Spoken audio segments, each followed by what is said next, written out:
So it's a pleasure for me to introduce Father Peter Williams. So I can just find the title of his talk. Father Peter is a Benedictine monk from Worth Abbey in Sussex, and he's been meditating in the monastic tradition now for 25 years. He's practices Tai Chi, or at least when I knew him, I haven't seen him for many years, but he was well advanced with Tai Chi in those days. And he's, as I said, he spent a year, or maybe it's more than a year, at Camden Hill Road, which you've heard about in the last few talks, which was a Christian meditation center in London, where we had a formation. During the meditation, I had a recollection, which I shouldn't have had, which that Peter was definitely before, a couple of years before me. There was someone else in between, Paul Riley. Even the name came back to me. Anyway, it's a pleasure to have Peter with us. And his title of his presentation is Meditation, the Journey into Stillness.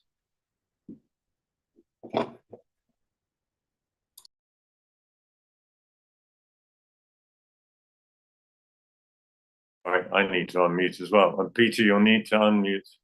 Yeah. Hold on. Oh, there we are. Is that it? Can you hear me now? Yeah, okay. Well, thank you for that introduction, Stefan. Yes, I had a thought about that year when I mean, it was just for a year I was there, but I'll come back to that and maybe work that in. A couple of things. I thought I was speaking for 20 minutes, but I think it's going to be a bit longer. So I'll try and say a few more things for you. But you may be fed up after 20 minutes, but there we are.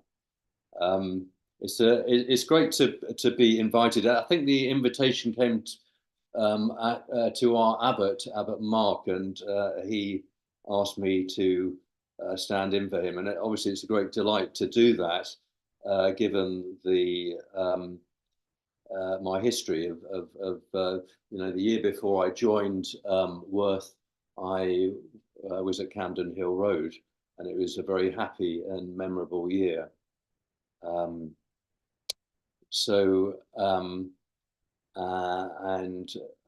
Meditation, silent prayer has been, I consider, the kind of foundation of my vocation, really.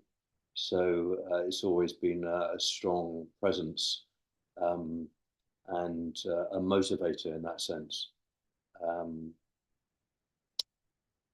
actually on retreat at the moment at the Franciscan Priory at Ladywell in just south of Godalming. And it's the first time I've come away on a retreat. Normally, as Benedictines, we do our retreats in situ, which I've often thought is not a particularly good idea, because you've got all the same distractions and things and duties to perform, and actually coming away is a lot better, I think. I've been a bit blown away actually by the Franciscans' hospitality, and they put me in this very grand flat. It is a flat. There's a fully furnished kitchen in here and sitting room, and it's just. I think it may be because I'm a priest that they've done that, but it's very welcome anyway.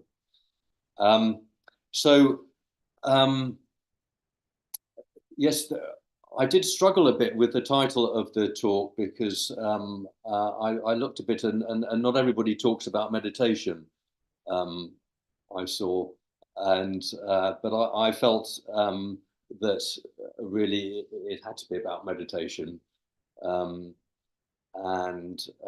So I'm really sort of don't make any apologies for doing that, and for just reflecting on my own journey. I've entitled the talk or the reflection, the journey of stillness. And the reason I chose those words is I think meditation is a journey because it changes all the time. It's the same, but it changes. And that's interesting. We tend to get stuck in the beginning all the time. A lot of the retreat, the talks you listen to are, or I about beginning, and a lot of the talks I give on meditation, most of them are about beginning, because that's what people need to hear a lot of the time. But it's quite welcome to talk to a group of experienced meditators to reflect on the change in the journey. Yes, I said the journey of stillness, and I deliberately didn't say silence. And I didn't pick a reading. I think Mark chose the reading for me, and he's chosen silence. I'll explain that a bit later, but I did enjoy the reading, and I think John Main talked about at one point something emerging out of silence, so maybe we'll reflect a bit on that. But I just thought I'd start at the beginning, and that for me was in the early 90s, and a really powerful sort of spiritual experience that occurred to me out of the blue, really, last thing I was expecting. We had the reading of the Call of Samuel yesterday at Mass, and that always makes me think back to my own sense of calling. And I think it caught Samuel by surprise, and probably Eli by surprise as well, actually. And it caught me by surprise. And I was going through, I'd going through a bit of a difficult time with life and with faith, struggling. And I'd gone back to, I'd gone to university to do an HND in computer studies. And, but I was struggling. And I had this kind of moment of clarity, which involved a vision, really, of seeing myself in front of myself. One night in a room in my bed, and this figure appeared to me, and I often tell this story because I think it captures, in a sense, what meditation is about.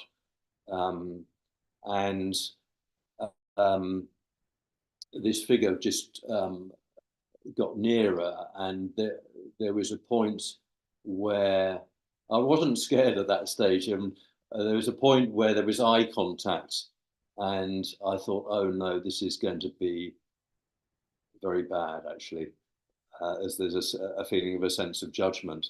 But actually I had the complete opposite, as so often happens in these cases, and a feeling of complete compassion came into me, kind of from myself. And then very slowly, this figure, myself, just moved into me and became one with me. And it was a wonderful experience of reconnection. And then from just a human point of view, going from a place of feeling very low and down to being kind of transformed and feeling very at peace and a real sense of joy. And of course, when I reflected on that, I thought, well, a couple of things. First of all, it opened my eyes to the spiritual, really. I think up to then, I sort of didn't really know what people were talking about when they talked about the spiritual, and kind of smile back and say yes, but not really know what they were talking about. But that revelation, if you like, in a very real sense, connected me with a true sense of myself at a soul level, really, and that sense of being connected with that, and that opening up to God through that, which of course is the real dynamic of meditation, really. And so what it imprinted within me is a real priority to keep that connection and never let it go. And how do you do that? Well, I thought, well, it's got to be deep prayer or meditation, and of course, and so that set me on the search for meditation. I mean, it shows you how naive I was at that stage. I thought that I'd have to learn yoga or something, or become a Buddhist. And I did have a look at those things, but I thought, no, that's not for me. One thing I did do was look at, somebody recommended to me a Tai Chi class, and I went along to that. It was at the university, and I really enjoyed it, but they didn't really talk about meditation at all. So I've always kept on doing Tai Chi, and I've discovered the more meditative part of it now, but it took a long time. They were more interested in fighting other people, which is, at that stage, I was quite interested in finding out more about. But not long after that, I bumped into somebody, and they showed me a book. I think it was B. Griffiths' book. Anyway, they had a link to the Christian Meditation Center, so I got in contact with them, and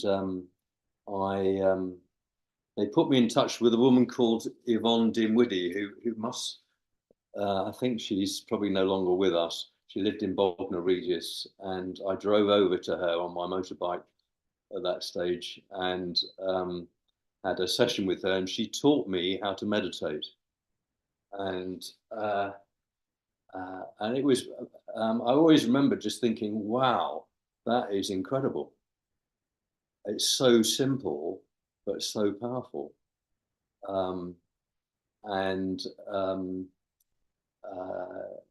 Just say your mantra. And then I was put in touch with a group in Brighton, which I attended for the next 6 months. And then after I finished my course, I went up to Camden Hill Road, because that was the centre, that's where the centre was. And because I wanted to find out more, and rang on the doorbell, and Eileen Byrne answered the door, and she was the director at that stage of the Christian Meditation Center, and I'm sure there's probably quite a few of you know of her. A wonderful woman, and she became a great friend of mine in the years after that. Sadly died about 5 or 6 years ago down in Wimborne. But she invited me in, and over lunch she invited me to join the centre. There's a Canadian woman whose name I forget was leaving that week, and she actually thought that I was coming because they just put it out to replace her. But I wasn't. It was just because it was the end of my course, and I wanted to find out more about meditation. Anyway, I joined, and it was a fantastic year, I have to say, and exactly what I was looking for, and a real time to deepen my practice, and ask all the questions which I needed to at that stage. And then I think about two or 3 months into my year there was a woman there called Ria Wayans, who was an ex-Cistercian nun from Belgium. I don't know, some of you may remember her. And I always remember one morning, she stopped me on the stairs and she said, "Have you ever thought about becoming a monk?"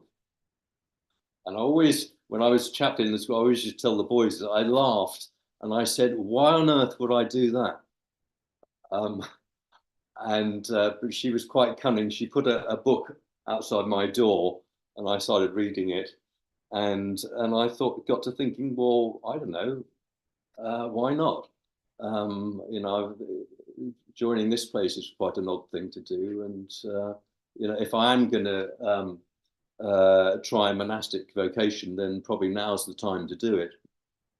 So at the end of that year, I came to Worth. I visited a couple of times, really liked the place and the community, the liturgy, all that sort of stuff.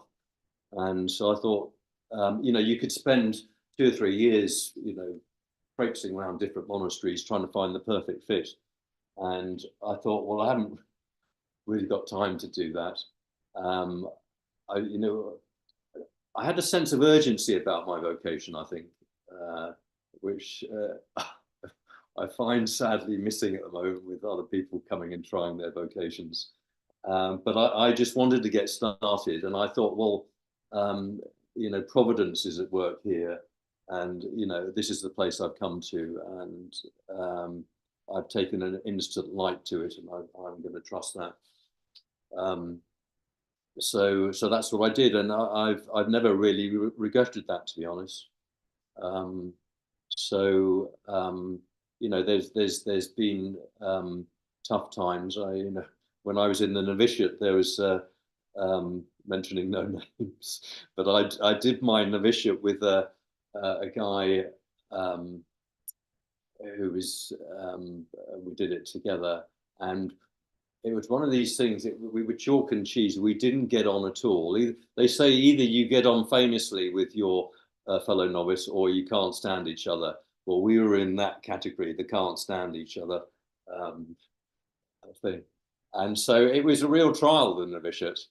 And I haven't got time to go through all the details now, but it tested the vocation, let's put it that way. But the meditation kept me through, going through all of that, and I ended up doing my training, my theology training at Blackfriars in Oxford. I didn't do the Oxford degree. I did the ordination course, and that was in the kind of late 90s, and I had a very another very powerful experience then, coming towards the end of my training, and where the practice of meditation really deepened. And as with all these things, it's quite a long story. But there was during the whole of that year, there was a strong sense of emotional release, and it was quite powerful. And at the end of that, I think it was my second year there, I remember going for a walk in the university park, and quite spontaneously, it felt as though my head was opening, and I just breathed in, and there was this stream of energy just came down and through the head into the heart, and really opened it up. And, you know, a feeling of bliss, of you know, of complete peace and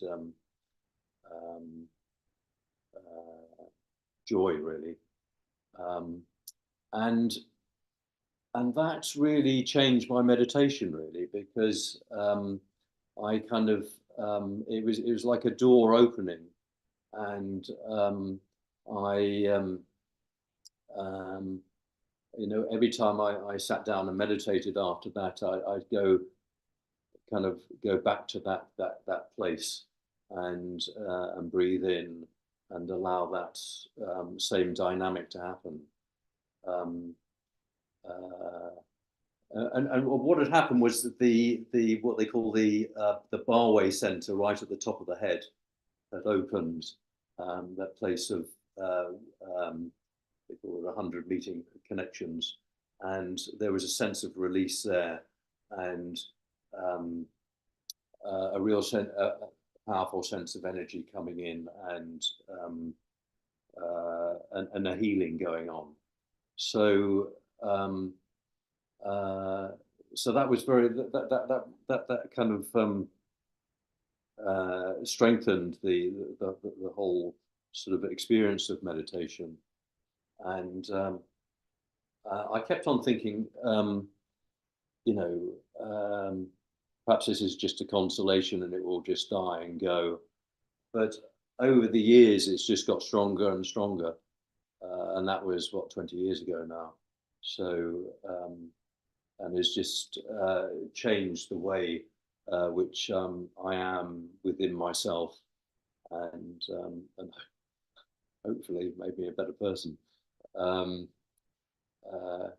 Always have this little chuckle about sort of the spiritual life and meditation, and I say, well, is it the meditation, or is it the fact that I'm just getting older, and it's just the natural process of aging? But I think it's no, that's I'm being a bit flippant.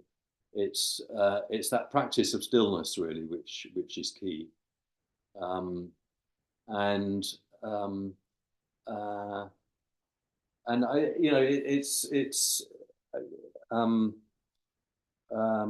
it's just confirmed that sense of being, and that strong connection with the Lord, with God, and that inner Christ who's present within the heart.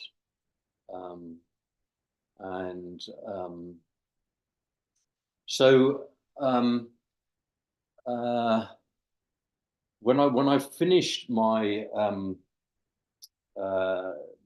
my theological, I was ordained in 2000, and then I've been working in our school really ever since, for the next 20 years,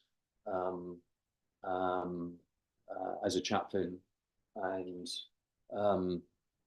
so I've you do all sorts of as chaplain. It's we've got it's a school of 600 boys and girls, boarders and day students.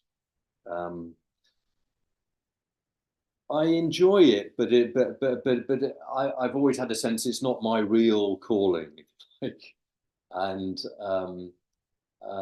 now I've having done my time in the school, which we all have to do. I've now got the job which I've always wanted to do, which is running our retreat centre, St Bruno's, and I've been doing that since the pandemic, really, for the last 3 years or so. And what I've really enjoyed doing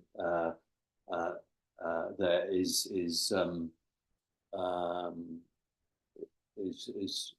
the Finding Stillness retreat, which yes, let's come to that stillness.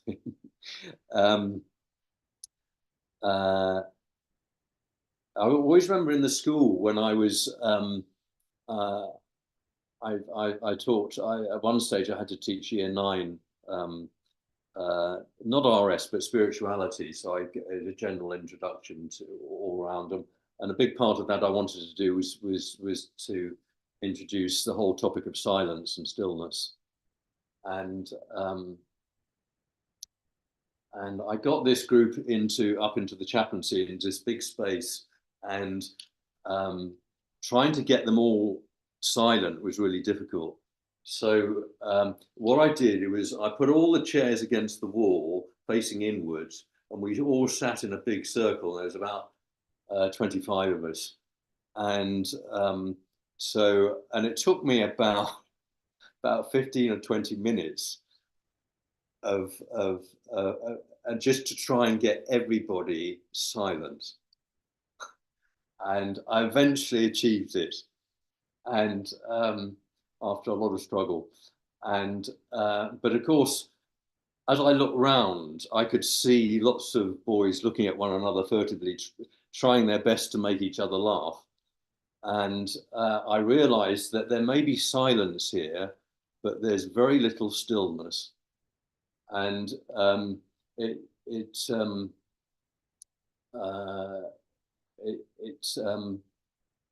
occurred to me that stillness is the quality really that that has that depth to it. You can have. I'm not saying that silence, but you can have a superficial silence which isn't very helpful some of the time. But stillness is a different quality, I think, and it has that holistic quality to it as well. And so that's the aspect of it, I suppose. I try and sort of emphasize on retreats. I always take the Psalm 45, be still and know that I am God. And I think that says it all really, is my conclusion. And the following was that supreme amongst the people, supreme amongst the nations. And stillness is extremely powerful. It's the most underestimated thing there is, because everything comes from that stillness, that silence, if you like. It's so easy to lose that, or to lose that sense of the power of stillness and what it does within us, because it transforms us and makes us new people, really. And that's not us. It's the power that's released from being still in all its aspects. Because it's not just a mind thing, a body. It's a whole thing, and the whole body works as one, and the whole body has to be transformed. And that sense of being which comes from that. So, and stillness is the key for allowing that to happen. So, I suppose the other thing, which I've just got down here, is the idea of the soul journey, which I kind of started with, and I think that's a very powerful thing to contemplate as well. I did a session with a group about a year ago in the parish at Worth, and one of them told me she'd done some mindfulness at Brighton University, and apparently the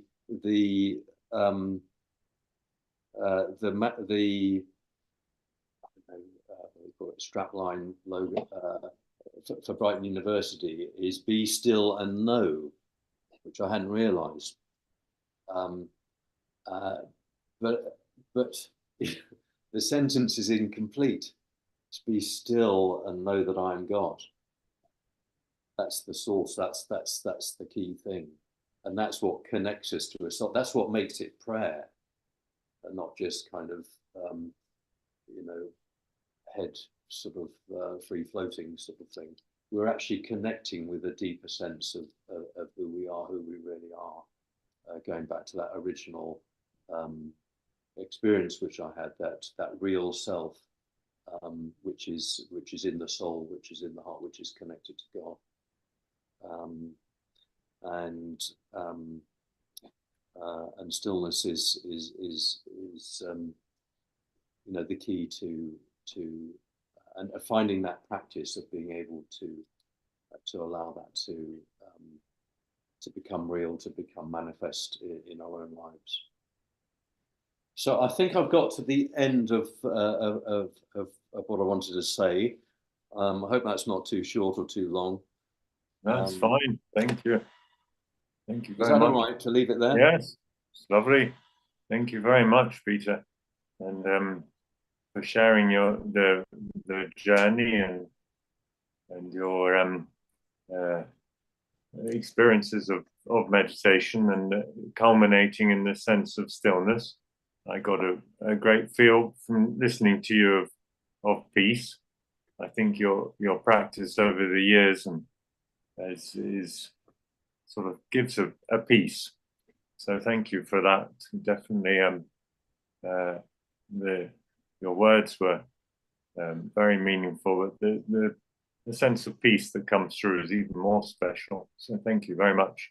Maybe you're on retreat, so your retreat got passed on to us. I've only just started. Yeah, obviously, well, many blessings for it. And yes, so I recommend people to visit Worth Abbey, a wonderful place, wonderful community. And now that Father Peter runs the retreat center there, St. Bruno's, you can. Yes, we advertise our retreats on the website. On the website, yes. So that's those who can, I recommend that. And so we'll just take a moment to spend a few moments in silence, just to enter into that stillness that we heard about.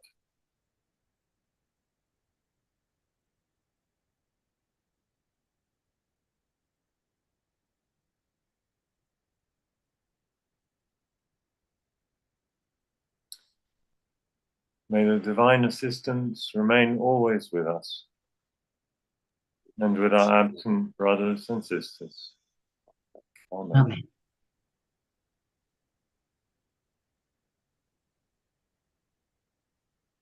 Well, it just remains now for me to add my thanks to Father Peter for his talk to us this morning. Very inspiring. And I have to say, you're in one of my favourite places, Lady Well at Godalming. I know it very well. And also I've been on retreat at Worth, and that is another of my favourite places. So that was lovely to hear about them this morning. And I shall look forward to perhaps joining you at St. Bruno's in the future. Anyway, thank you very much once again. It's time now for us to look forward to next week. And next week we have someone who's very well known to us. It's Mark Kenny, Father Mark, and he's going to talk to us about sitting with absurdity. The spiritual path as an embracing of a seemingly contradictory, non-rational and paradoxical, the absurd. So Mark is a former teacher and chaplain in a school. He's a priest in the Church of England in East London, and he's a novice with the Oblate community. So we have something to look forward to next week, and when we will see Mark talking to us. So all that remains now is for me to say, wish you a very good week. Thank you very much indeed for being with us today, and we look forward to welcoming you all again next week, same time, same place. God bless. Hello, Peter. It's Chris Hurley here. I just wanted to say how lovely it is to see you. Oh, hi, Chris. Gosh. Yeah. I knew all Thank those you. people, many names from the past. Lovely to see you. I tell you who I saw who came on retreat recently is Brian Watts.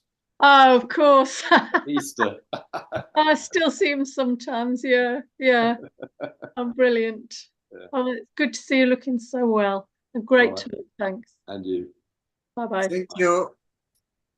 Thank you for the wisdom and sharing this peace that meditation brings. Be still and know I'm with you. That's what the Lord is telling us. Thank you for sharing. And thank you also. It was also Eileen Byrne who introduced me to Father John in Canada. So thank you for that. Yes, a great woman. It becomes a small world when you know how. Thank you for all of you. And here to mothers and